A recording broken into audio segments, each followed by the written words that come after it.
Dear Admin, hindi ko po alam kung tama bang ikwento ko ito dahil hanggang ngayon hindi ko pa rin alam kung dapat ba akong maging masaya, matakot o magpasalamat sa offer sa akin. Matagal ko na itong gustong ilabas pero pakiramdam ko, dala-dala ko pa rin ang desisyong posibleng magbago ng buong buhay ko. Ako po si Jenny, 36 years old, taga Laguna. Isa akong ordinaryong babae na katulad ng maraming Pilipino, nangarap lang magkaroon ng maayos na buhay. Hindi kami sobrang hirap, pero hindi rin komportable. Ang tatay ko madami nang iniinom na maintenance na gamot. Dahil sa sakit niya, ang bunso naming kapatid college pa, at ang nanay ko, maliit lang ang kinikita sa tindahan. May fiancé rin ako noon at 8 taon na kaming magkasama. Lagi naming sinasabi sa isa't isa na magpapakasal kami kapag nakaipon na. Pero habang tumatagal, parang lalong lumalayo ang pangarap na yon. Kada buwan may bayarin, may emergency, may kailangang unahin. Dumating sa punto na napaisip ako kung paano kung ako naman ang umalis para subukang baguhin ang buhay namin. Hindi ko talaga pangarap maging OFW. Natatakot ako sa ideya na pupunta sa bansang hindi ko alam ang kultura at wala akong kakilala. Pero dumating yung araw na nakita kong hinati ng tatay ko ang iniinom niyang gamot para lang tumagal hanggang sa susunod na sahod. Hindi niya alam nakita ko. Doon ako nagdesisyon na mag-apply. Pagkatapos ng ilang buwan ng proseso, natanggap ako bilang domestic helper sa Saudi Arabia. Ang sabi ng agency, maayos daw ang pamilya. Malaki ang bahay pero hindi raw mabigat ang trabaho dahil marami raw kaming helper. Sinabi rin nilang huwag akong matakot dahil may ibang Asian workers din sa bahay. Sa isip ko noon, okay na yon. Trabaho lang ang pakay ko. Mag-ipon ako. Uuwi at itutuloy ang buhay ko. Noong araw ng alis ko, umiiyak ang nanay ko sa airport. Pero hindi ko pinakita na gusto ko ring umiyak. Yung fiancé ko noon, paulit-ulit nagsasabi na magtiis lang daw kami ng 2 taon at pagkatapos nyon, magpapakasal na kami. Nangako pa siyang hihintayin niya ako kahit gaano katagal. Habang nasa eroplano ako, doon ko lang naramdaman ang bigat ng desisyon ko. Hindi ko kilala ang pupuntahan ko. Hindi ko alam kung mababait ba ang makakasama ko. Hindi ko alam kung kakayanin ko ba ang lungkot, pero pinanghawakan ko na lang na ginagawa ko ito para sa pamilya. Pagdating sa Saudi gabi na, may driver na sumundo sa akin. Tahimik lang buong biyahe at halos hindi nagsalita. Habang nasa sasakyan kami, pinapanood ko ang mga ilaw sa labas at iniisip kung ilang taon ang lilipas bago ko ulit makita ang Pilipinas. Mahigit 1 oras kaming bumiyahe hanggang makarating kami sa bahay. Admin, hindi ko alam kung bahay pa ba tawag doon o maliit na compound. Malaki ang gate at pagpasok namin may malawak na bakuran at ilaw sa magkabilang bahagi ng gusali. Pagbaba ko pa lang ng sasakyan, may lumabas ng babae. Nakaabaya siya at maayos manamit. Hindi siya ngumiti. Tiningnan niya ako mula ulo hanggang paa. At tinanong kung ako si Jenny. Sumagot ako ng oo.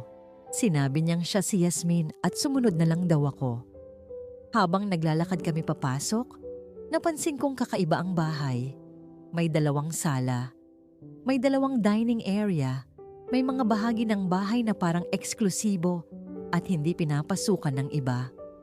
Akala ko, design lang o baka sobrang laki lang talaga ng bahay. Pagpasok namin, sinabi niya agad ang mga rules. English lang daw kapag kausap siya. Bawal lumabas ng walang permiso. Ang trabaho ko ay tumulong sa kusina, paglilinis, at kung ano pang iutos. Hindi raw ako dapat basta pumapasok sa ibang bahagi ng bahay nang walang utos. Tahimik lang akong tumatango. Pagkatapos niyon, sinabi niyang may kasama raw ako sa room at tinawag niya ang isa pang helper. Lumabas ang maliit na babae na nakangiti agad pagtingin sa akin. Nagpakilala siyang si Mina at Indonesian daw siya. Pagkaalis ni Madam Yasmin, siya agad ang tumulong sa akin magdala ng gamit. Pagdating namin sa room, siya ang unang nagsalita at tinanong kung first time ko raw maging OFW. Tumango ako at ngumiti siya sabay sabing, masasanay din daw ako. Nakahinga ako ng kaunti dahil pakiramdam ko may kakampi ako sa bahay. Habang nag-ayos ako ng gamit, tinanong niya kung may sinabi ba sa akin ng agency tungkol sa pamilya. Sabi ko wala naman, bukod sa mabait daw. At marami kaming helper.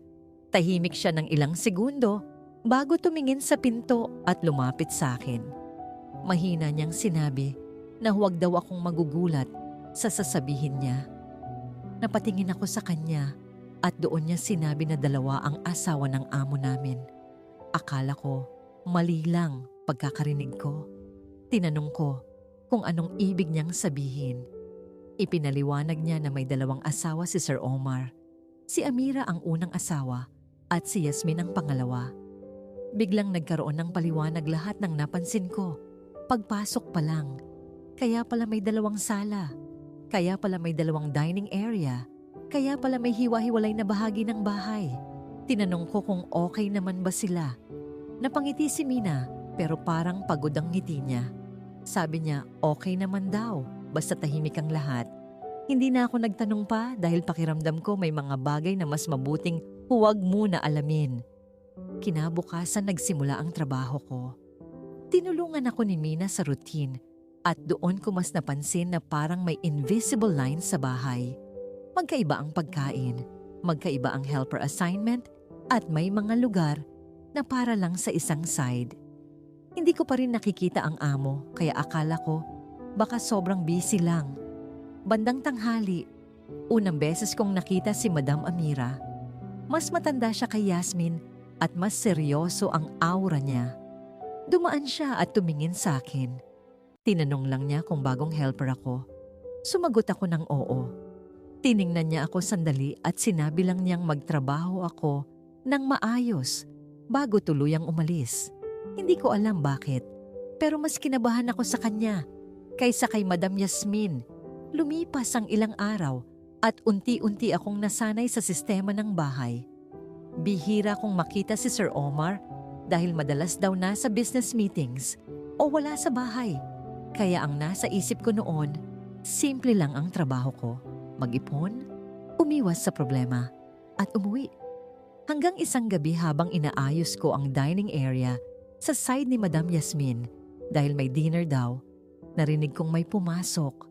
Hindi ko pinansin at tinuloy ko lang ang pag-aayos. Maya-maya, may huminto sa likod ko. Narinig ko ang boses ng lalaki na nagtatanong kung ako raw ba ang bagong helper. Pagharap ko, nakita ko ang lalaking matangkad, maayos manamit at kalmado ang mukha. Hindi ko agad alam sasabihin, kaya tumango lang ako at nagsabing yes sir. Tumingin siya sa mesa na inaayos ko at pagkatapos ay bumalik ang tingin sa akin. Hindi bastos, hindi rin nakangiti, pero parang mas matagal kaysa normal. Tinanong niya kung taga-Pilipinas ako. Sumagot ako ng oo. Tumango lang siya at sinabing welcome bago siya umalis. Pagbalik ko ng tingin sa kusina, nakita kong nakatingin si Mina sa akin. Lumapit siya at mahina niyang sinabi na napansin daw ako ni Sir Omar. Tumawa ako at sinabi kong normal lang yon dahil bago ako. Pero tumingin lang siya sa akin at sinabi ang unang bagay na tumatak sa isip ko sa bahay na yon. Sabi niya, Jenny, dito sa bahay mas mabuting huwag mapansin. Doon ko unang naramdaman na baka hindi pala ordinaryong trabaho ang pinasok ko. Admin.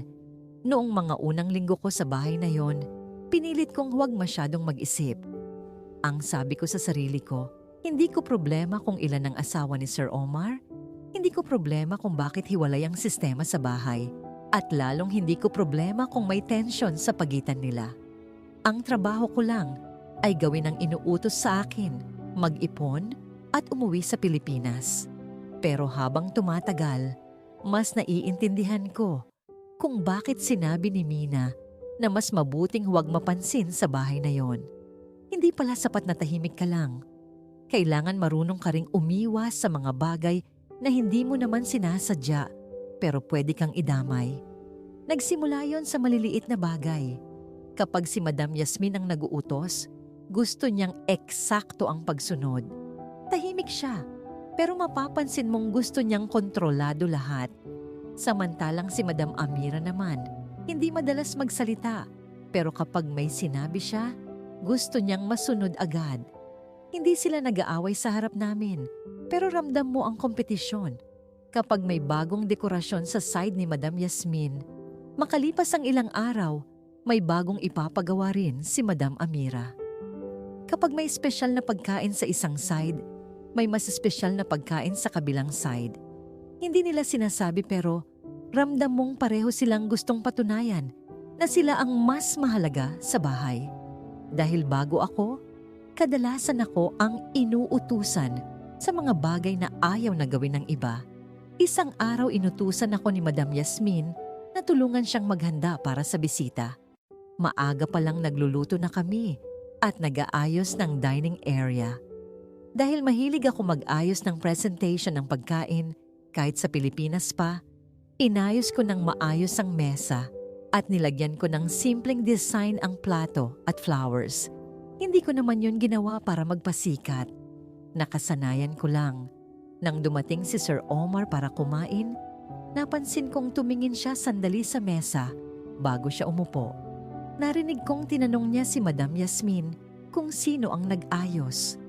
Sumagot si Madam Yasmin na ako raw. Tumango lang si Sir at sinabi niyang maganda ang pagkakaayos. Maliit na bagay lang yon para sa akin, pero hindi pala ganoon kaliit sa bahay na yon. Kinabukasan, habang naglilinis ako sa kusina, pinatawag ako ni Madam Amira. Kinabahan ako dahil hindi naman niya ako madalas kausapin. Pagpasok ko sa side niya, mas tahimik doon kumpara sa side ni Madam Yasmin. Mas simple rin ang design pero elegante. Nakaupo siya at umiinom ng tsaa.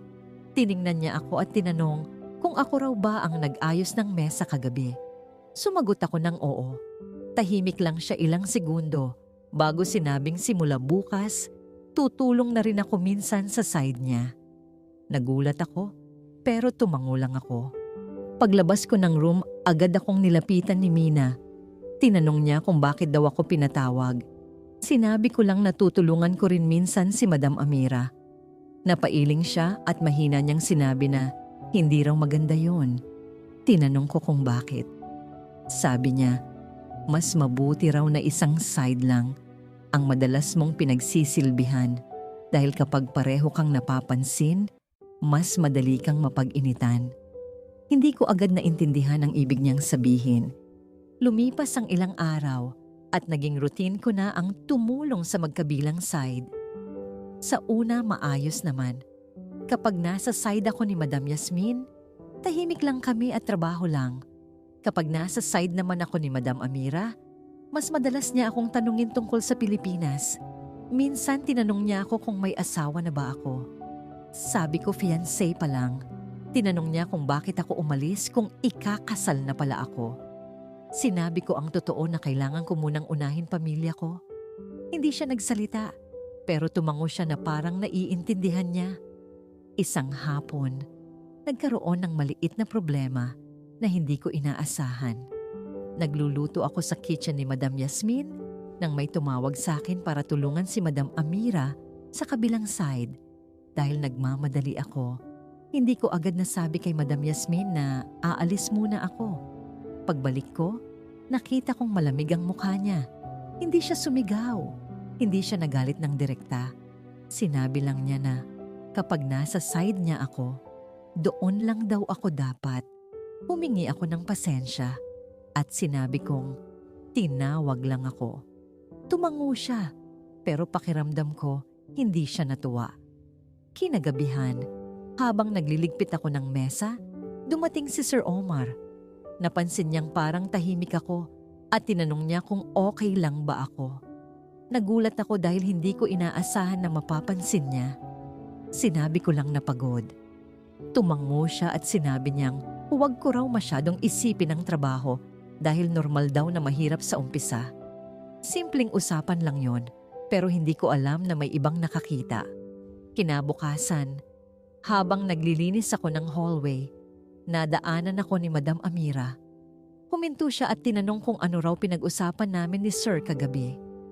Nagulat ako at sinabi kong, wala lang. Tinanong lang ako kung okay ako. Tiningnan niya ako ng matagal bago sinabing mabuting tandaan ko raw na empleyado lang ako sa bahay na yon at mas mabuti raw kung ganoon lang ang manatili. Pag-alis niya, hindi ako mapakali. Hindi ko maintindihan kung bakit parang may bigat ang sinabi niya. Ilang araw pa ang lumipas at lalo kong napansin ang kakaibang galaw sa bahay. Kapag sabay nasa dining area sina Madam Yasmin at Madam Amira, sobrang tahimik pero parang may laban na hindi mo nakikita. Isang gabi, pareho silang naghanda ng dinner para kay Sir Omar. Pareho silang naghihintay kung saan uupo si Sir. Nasa kusina kami ni Mina at tahimik lang. Pagdating ni Sir, tumingin siya sa magkabilang side at sa huli, doon siya umupo sa side ni Madam Yasmin. Wala namang nangyari pero nakita kong biglang tumahimik si Madam Amira at maaga siyang umalis. Habang naghuhugas kami ng pinggan, mahina akong kinausap ni Mina. Sabi niya, huwag daw akong magtaka kung magiging kakaiba ang pakikitungo sa akin sa mga susunod na araw. Tinanong ko kung bakit. Tumingin siya sa akin at sinabing minsan daw, kapag may bagong tao sa bahay, nagbabago ang balanse. Tumawa ako at sinabing helper lang ako. Paano ako makakaapekto? Hindi siya ngumiti. Tumingin lang siya sa akin at sinabi ang bagay na ayaw kong paniwalaan noon. Jenny, minsan hindi mo kailangang may gawin para mapansin. Minsan sapat na yung nandyan ka. Doon ko unang naramdaman na baka unti-unti na akong napapasok sa problemang hindi naman para sa akin. Admin, pagkatapos ng sinabi ni Mina, sinubukan kong huwag dibdibin ang lahat. Pinilit kong isipin na baka nasanay lang siya sa mga drama sa bahay at masyado niya lang akong pinapaalalahanan. Sa isip ko noon, helper lang ako. Kahit mapansin ako ni Sir Omar o kausapin ako ng mga madam, hanggang doon lang yun. Hindi ko naman intention makialam sa buhay nila at lalong hindi ko gustong mapunta sa gitna ng kahit anong problema. Pero habang tumatagal, napapansin kong unti-unting nagbabago ang pakikitungo ng mga tao sa bahay sa akin kahit wala naman akong ginagawa. Nagsimula iyon sa maliliit na pabor. Isang umaga, habang naghahanda kami ng almusal sa side ni Madam Yasmin, sinabi niyang hindi na raw kailangang maglinis ng ibang area dahil ako na lang daw ang tumulong sa kanya buong araw. Akala ko normal lang. Pero kinahapunan pinatawag naman ako ni Madam Amira at sinabi niyang sa mga susunod na araw, mas gusto raw niyang ako ang tumulong sa dining area niya dahil maayos daw akong magtrabaho. Hindi ko alam paano tatanggi, kaya ginawa ko na lang pareho. Napansin ko rin na mas madalas na dumadaan si Sir Omar kapag nagtatrabaho ako. Hindi naman kami nag-uusap ng matagal. Minsan simpleng tanong lang kung okay ba ako, kung nakapagpahinga ba ako, o kung may kailangan ba ako. Sa una hindi ko pinansin dahil maayos naman siyang amo at hindi bastos. Pero napansin ko na minsan may mga tingin ng ibang tao sa bahay na parang may gusto silang sabihin pero pinipili na lang manahimik. Isang araw may bisita sa bahay. Maraming pagkain at sobrang abala lahat. Dahil kulang sa tao, ako ang tumulong sa pag-serve sa magkabilang side. Pagod na pagod ako noon at halos hindi na nakaupo buong araw. Habang nagdadala ako ng tray sa dining area, hindi ko napansin na basa pala ang sahig. Nadulas ako at nabitawan ko ang isa sa mga mamahaling serving plate. Basag. Tumigil ang buong paligid. Napatigil ako at agad humingi ng pasensya. Hindi ko alam gaano kamahal yon. Pero kita ko agad sa mukha ng ibang helper na malaking problema ang nangyari. Dumating si Madam Amira at tinignan ang basag na plato. Hindi siya sumigaw. Tahimik lang siya at sinabi niyang umalis muna ako sa dining area. Kinabahan ako dahil alam kong mali ko. Paglabas ko, nakita ko si Madam Yasmin. Tinanong niya kung anong nangyari at sinabi ko ang totoo. Tumingin lang siya sa akin at walang sinabi. Kinagabihan, hindi ako mapakali. Iniisip ko kung ibabawas ba yon sa sweldo ko o baka ipauwi ako. Habang nasa room kami ni Mina, sinabi niyang huwag muna akong matulog dahil baka ipatawag daw ako. Makalipas ang ilang minuto, may kumatok. Isa sa staff. Pinapatawag daw ako sa office room. Kinabahan ako.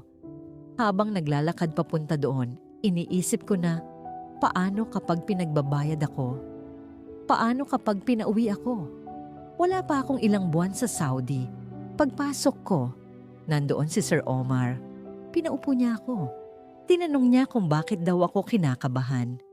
Hindi ko alam sasabihin kaya humingi na lang ako agad ng pasensya sa nangyari. Sinabi kong handa akong bayaran kahit hulugan. Tahimik lang siya ilang segundo. Tapos sinabi niya na, aksidente naman daw yon at wag ko nang isipin. Nagulat ako. Sinabi ko ulit na kasalanan ko. Pero umiling siya. Tapos tinanong niya ako kung kumusta pamilya ko sa Pilipinas. Admin, doon ako unang natigilan. Hindi ko maalala na naikwento ko sa kanya ang pamilya ko. Sinabi kong okay naman. Tapos sinabi niya na narinig daw niya minsan na may sakit ang tatay ko. Hindi ko alam paano niya nalaman. Siguro narinig sa usapan namin. Hindi ko na tinanong. Sinabi niya na huwag daw akong masyadong mag-alala dahil nandito raw ako para magtrabaho at hindi para ubusin ang sarili ko. Paglabas ko ng room, kakaiba pakiramdam ko. Hindi dahil may masama siyang ginawa. Sa totoo lang maayos at magalang siya. Pero hindi ko alam bakit pakiramdam ko may mali na hindi ko maipaliwanag. Kinabukasan may natanggap akong message galing sa nanay ko. Na-confine daw ulit si tatay. Kulang yung perang pinadala ko. Nangihina raw at baka kailangan dagdagan gamot. Admin, doon ako unang umiyak sa Saudi. Pumunta ako sa laundry area para walang makakita. Doon ako umiyak ng tahimik. Hindi ko alam paano ko tutulungan pamilya ko. Hindi ko alam saan kukuha ng pera. Habang umiiyak ako, may narinig akong pinto. Nagulat ako. Si Sir Omar. Mukhang may kukunin lang sana pero nakita niya ako. Tumayo ako agad at nagpasensya. Tinanong niya kung may problema. Sa una ayoko magsabi pero hindi ko napigilan. Sinabi kong may sakit tatay ko at kulang pera. Tahimik lang siya. Tapos sinabi niya na, minsan daw mahirap talaga ang buhay kapag ikaw lang ang inaasahan ng pamilya. Akala ko, hanggang doon lang. Pero bago siya umalis, sinabi niya na kung kailangan ko raw ng advance sa sweldo, sabihin ko lang. Nagpasalamat ako, pero tumanggi ako. Ayoko ng utang. Akala ko doon matatapos. Pero kinagabihan, may iniabot sa akin si Mina. Galing sa ibang helper at ibigay daw sa akin. Envelope, walang pangalan. Pagbukas ko may pera sa loob. Kasama maliit na note. For your father, no need to pay. Walang pirma, pero alam ko na agad kung kanino galing. Hindi ako natulog buong gabi. Hindi ko alam kung tatanggapin ko. Hindi ko alam kung insulto ba yon o kabaitan. Kinabukasan habang nag-aalmusal ang lahat, nakita ko si Sir Omar. Hindi siya tumingin sa akin.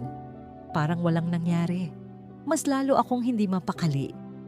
At doon nagsimula ang bagay na hindi ko inakalang sisira sa katahimikan ko.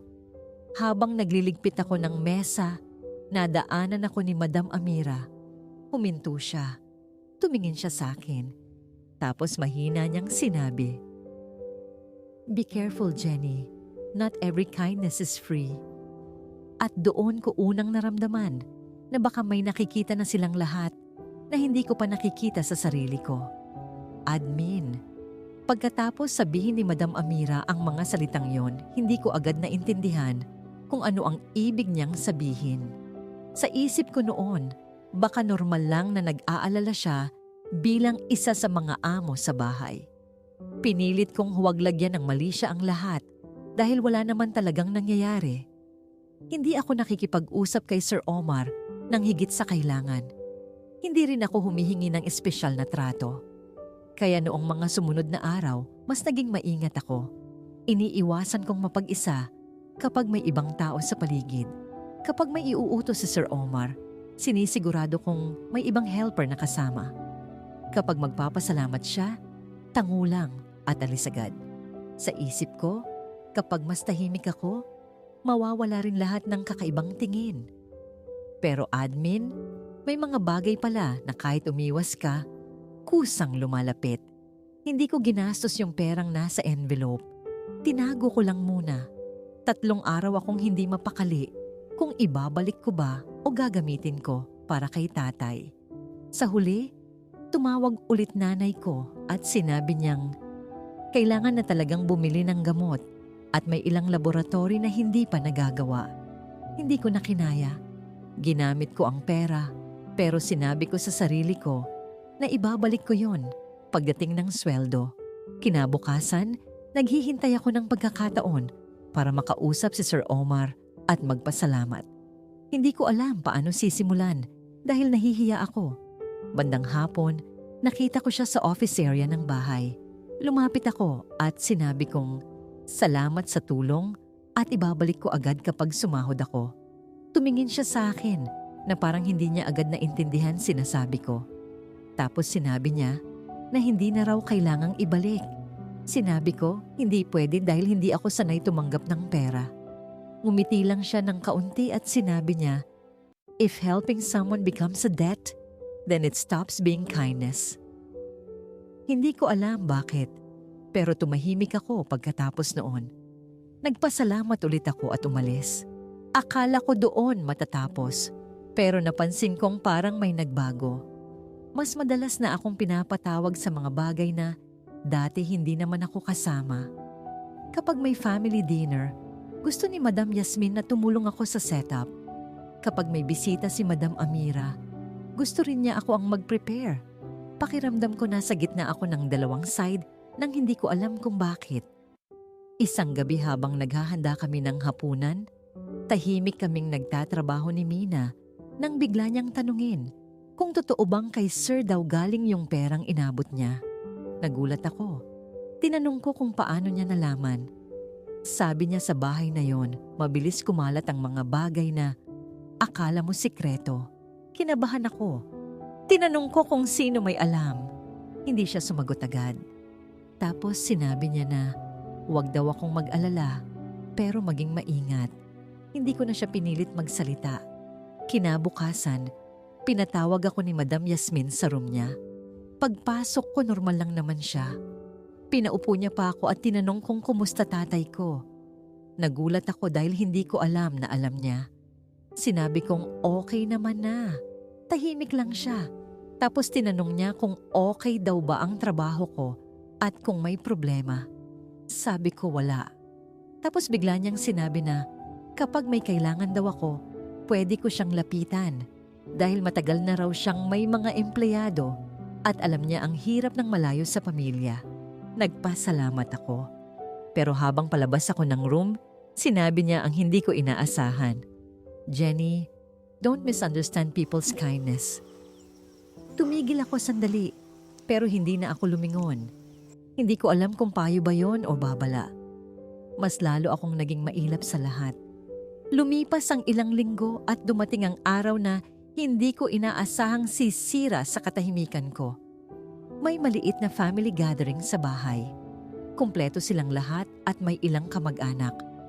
Busy kaming lahat buong araw. Dahil maraming ginagawa, ako ang inutusan magdala ng tray ng kape sa garden area. Pagdating ko doon, nandoon si Sir Omar at may kausap. Inilapag ko ang tray at paalis na sana ako nang tawagin niya pangalan ko. Huminto ako. Tinanong niya kung nakapagpadala na raw ba ako sa pamilya ko. Sumagot ako ng oo at nagpasalamat ulit ako sa tulong niya. Tumango lang siya at sinabi niyang mabuti raw kung nakatulong. Simple lang dapat. Pero admin, hindi ko napansin na may nakatingin. Pagbalik ko sa loob, nadaanan ko si Madam Amira. Tahimik lang siya. Pero ilang minuto pagkatapos noon, pinatawag niya ako. Pagpasok ko sa side niya, iba pakiramdam ng room. Tahimik pero mabigat. Pinaupo niya ako. Tinanong niya kung gaano na raw ako katagal sa Saudi. Sumagot ako. Tinanong niya kung may balak ba akong magtagal. Sinabi kong hindi. Gusto ko lang mag-ipon at umuwi. Tahimik lang siya. Tapos tumingin siya diretso sa akin. At sinabi niya sa English na sobrang kalmado ng boses niya, kaya mas lalo akong kinabahan.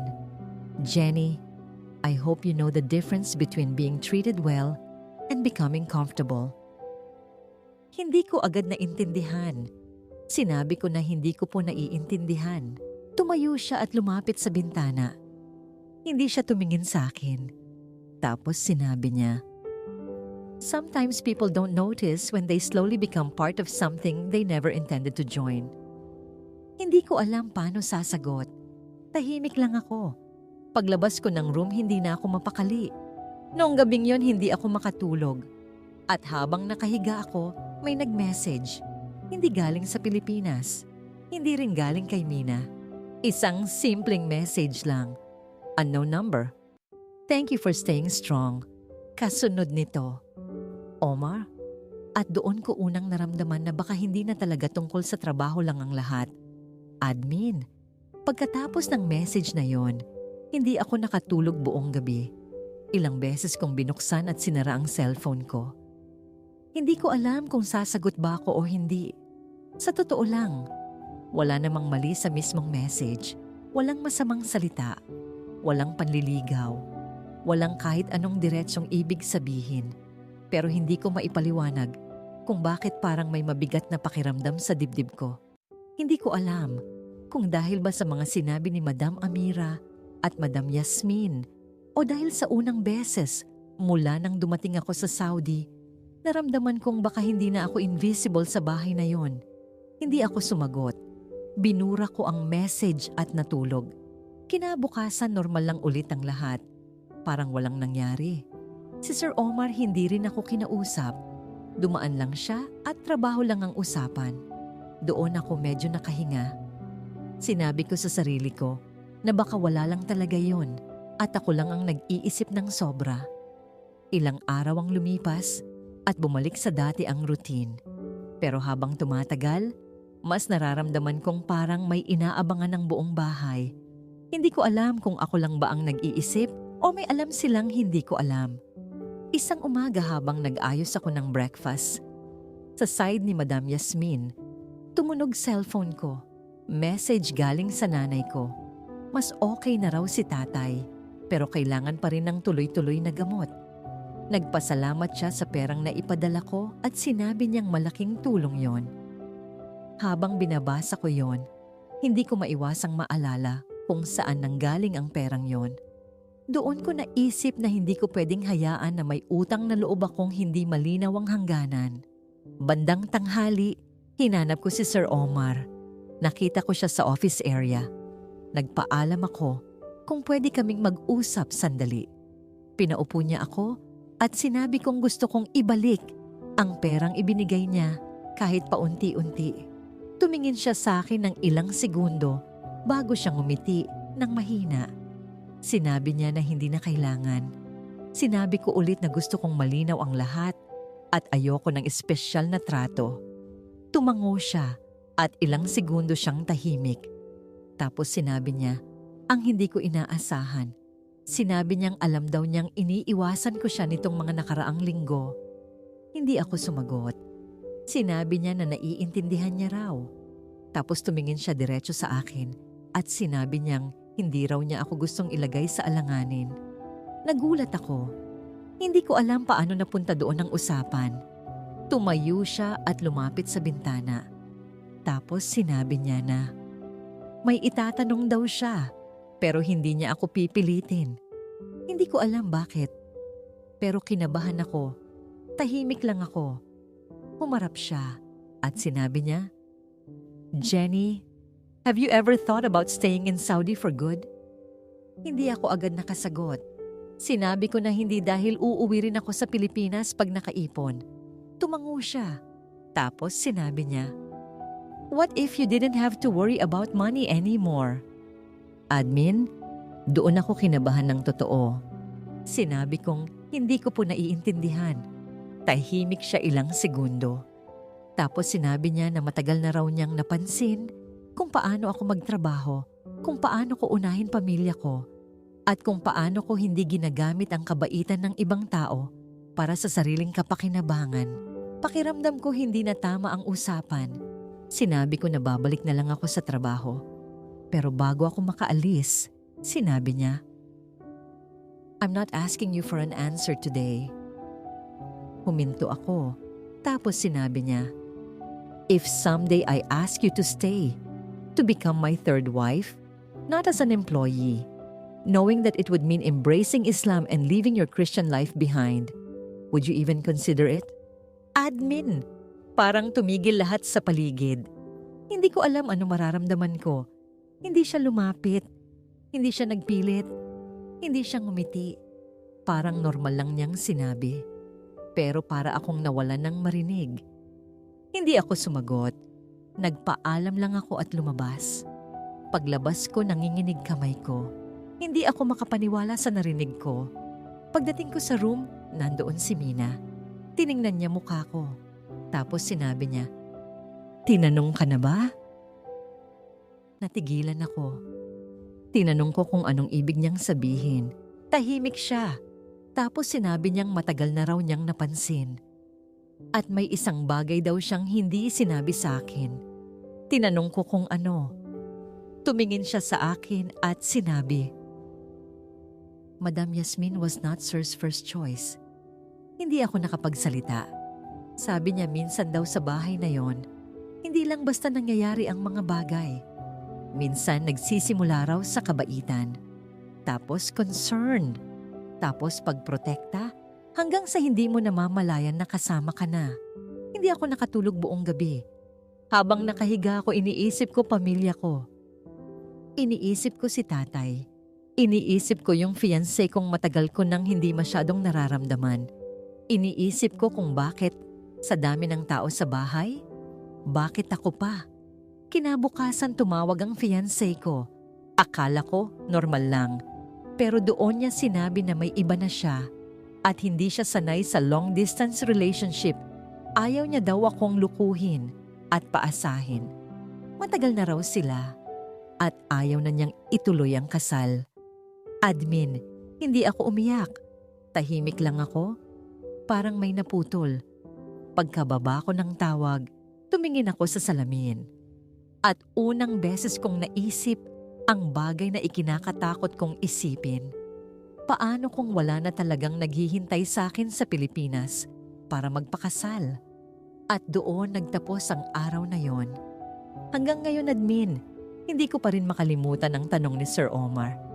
At kung kayo ang nasa sitwasyon ko, kung pagod na kayo, kung may pamilyang umaasa, kung may taong kayang baguhin ang buhay nyo, pero alam ninyong may kapalit, tatanggapin nyo ba ang alok?